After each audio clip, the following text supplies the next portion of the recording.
Hi everyone, my name is Daniel Sorrell, and with less than 13 weeks to go to the release of, I thought it would be time to talk about why I first wrote this book. Now, the year would have been 2015, I believe. I'd have been around 18 years old, and at that time I was going through quite a kind of like an existential crisis, I would say, in terms of who I was as a person. Now, for context, before I turned 18, I had been on quite a few medical apparatus in my lifetime, let's say. And around the time when I was 18, I was able to finally get off my medical stuff. So this for me would have been a massive, massive deal. This would have been 18 years of my life being drip fed and having everyone around me know me as the person who has always been drip fed, who has always been quote unquote different. And at this time, I didn't know who I was without it. This to me was very strange.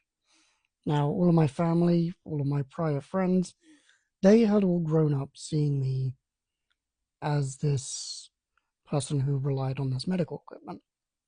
And at least mentality wise, for me personally, I felt like I had never really grown up. I was always held back through this equipment. And now, with me suddenly being free of it, I was able to discover who I was as a person. So, fast forward a couple of months, and we meet the titular character of Elise, or at least her in life counterpart. Now, I'm not going to say her name, this doesn't concern her, but at that time, as I was rediscovering who I was, who I wanted to be as a person, as I said, I have never really known someone that doesn't know the version of me that was still going through my medical issues.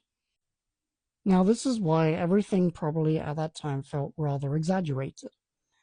Now, not only was this the first time I ever truly can say I fell in love with someone, but it was also the first time someone had never known me through my medical issues.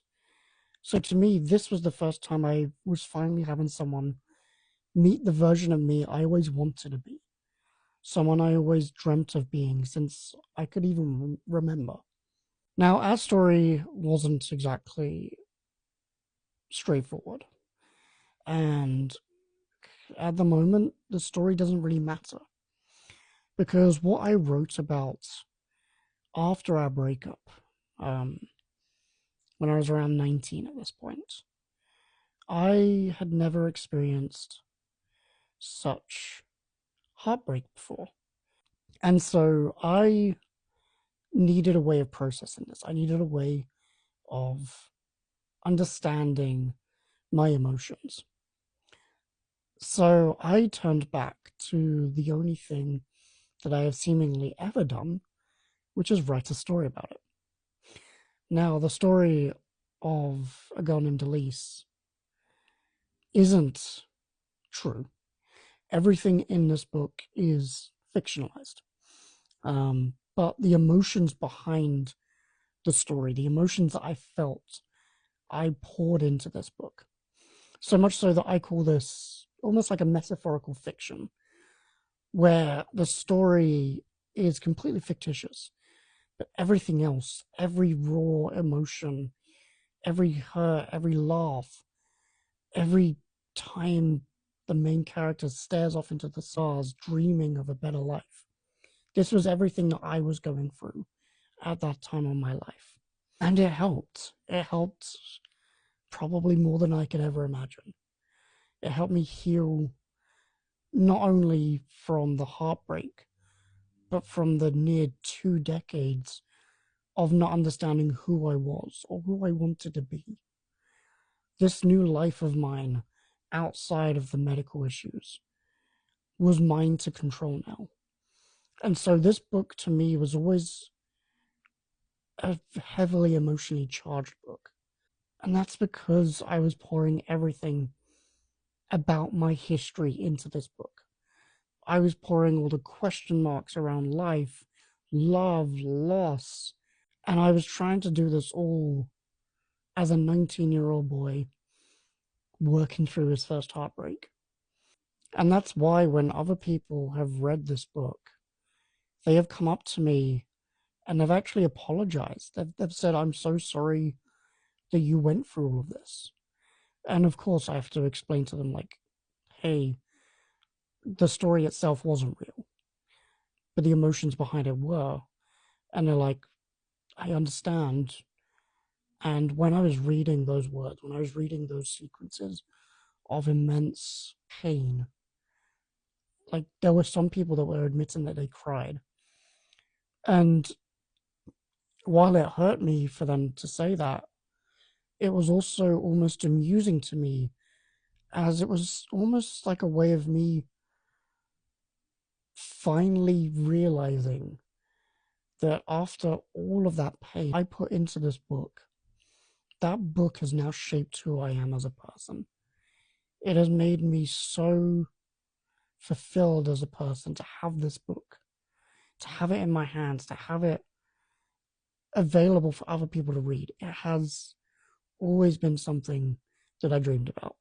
But when the first edition came out, it felt magical and it felt like a full circle moment. And it was quite a journey. There are some things that I'm not going to say just yet because we're 13 weeks away. There are other things that I'm going to talk about in the coming weeks. But the writing of that book essentially boils down to the fact that I discovered who I was.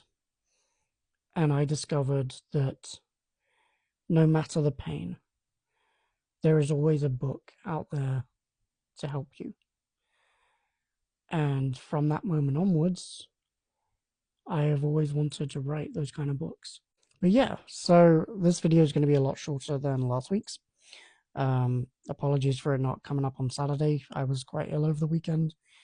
The 12 weeks to go video will be up on Saturday as scheduled. But either way, I thank you for joining me on this journey. It's going to be an emotional one. It's going to be a fulfilling one. And I hope you enjoy all the work that I've put into these books going forward. But anyway, I will see you all next week for another video as the countdown continues to 7/2/26. I'll see you all then. Goodbye.